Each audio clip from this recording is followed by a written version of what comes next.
Welcome to my review of The Dark Knight Rises while eating dinner.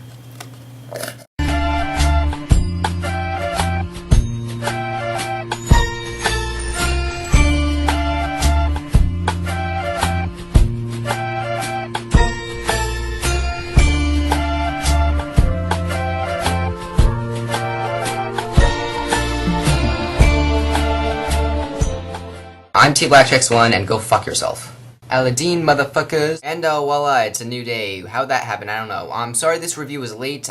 There have been some problems in the editing department. As you can see, my intro is from a different day as this one. Yeah, that's how bad it is. So The Dark Knight Rises is probably the most hyped movie of this summer. It is the final installment of one of the most successful, respected, and influential franchises. Christopher Nolan's take on the Batman character is probably one of the most revolutionary movements in cinema. To make a movie based on one of the most famous comic book series, and make it such a dark crime franchise that belongs on the ranks of like Heat or like The Departed is just one of the biggest accomplishments you can make in movies. Basically, this movie has a lot of hype it needs to build up to. And did it build up? I would say yes, it definitely did. Now, the plot of the final installment in this franchise, it takes place 8 years after the death of Harvey Dent, which Batman took responsibility for, and now the whole city thinks he is, a murderer and, a villain, and so he retires. And because of that, Bruce Wayne, his alter ego, has gone into seclusion and really is not really seen publicly, is out of work, and is really not in touch of what's going on in the world. Is helping out criminals, like absorb different corporations, like the Wayne Enterprises funding and that kind of stuff. But it is soon revealed that his actual plan is to destroy the city of Gotham. Now, there's a lot more to the plot than that. I just want you to see this movie and experience it for yourself.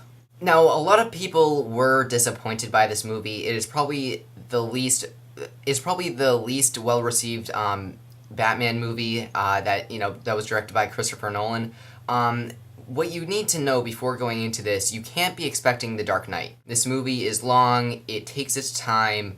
However, that first half where it really takes its time and gathers a lot of plot will pay off in the second half. Now, first off, let's get into the acting.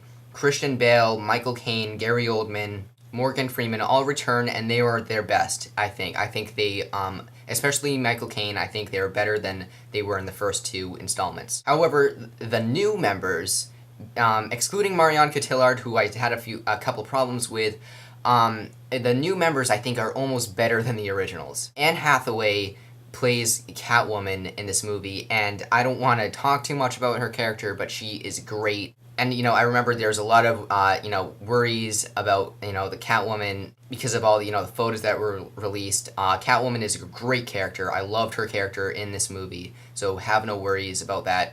And Tom Hardy, Heath Ledger won an Oscar for playing a comic book character, and Tom Hardy has to follow this up, and I think he does a great job doing that as Bane. I thought Bane was a very, very menacing, frightening villain. And the voice, which everyone had worries with, I thought, they retouched. You can definitely tell they did retouch it. And, you can understand every word. I had no problem with his voice. And Joseph Gordon-Levitt also, he plays like this detective who has some suspicions about, what really went on that night with Harvey Dent and everything. Great, great character. Joseph Gordon-Levitt plays him so well, and I just love that character in this movie. Now, the first half might get a little slow for some people. I don't really know why I'm saying that, because I wasn't bored in this movie at all, even in the first half, but it does sometimes take its time in the first half. It is almost 3 hours long. That didn't bother me, so that's not really, I can't call that a criticism. But the scenes, in the first half where Bane is shown and you really start to get to know who this guy is are executed so well. And then it has a very, very long climax, but, I might be rambling a little bit, but yes, the climax is awesome. Sorry if, bleh.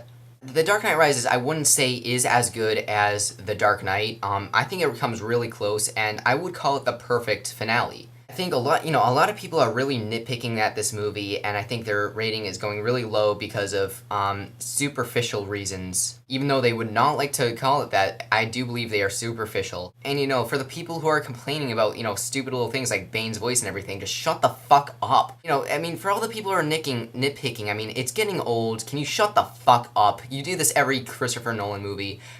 Fuck you. Okay, maybe that was a little bit harsh, but still. So yes, The Dark Knight Rises, I thought it was a great finale to one of the best trilogies in cinema history, in my opinion.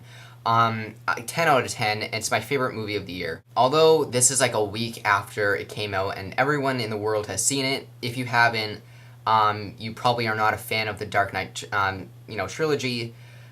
I don't really need to tell you to go out and see it, but I'm telling you what I thought, and I thought it was fucking awesome. So yes, debate in the comment section, give me your opinion, whatever, yeah, bye.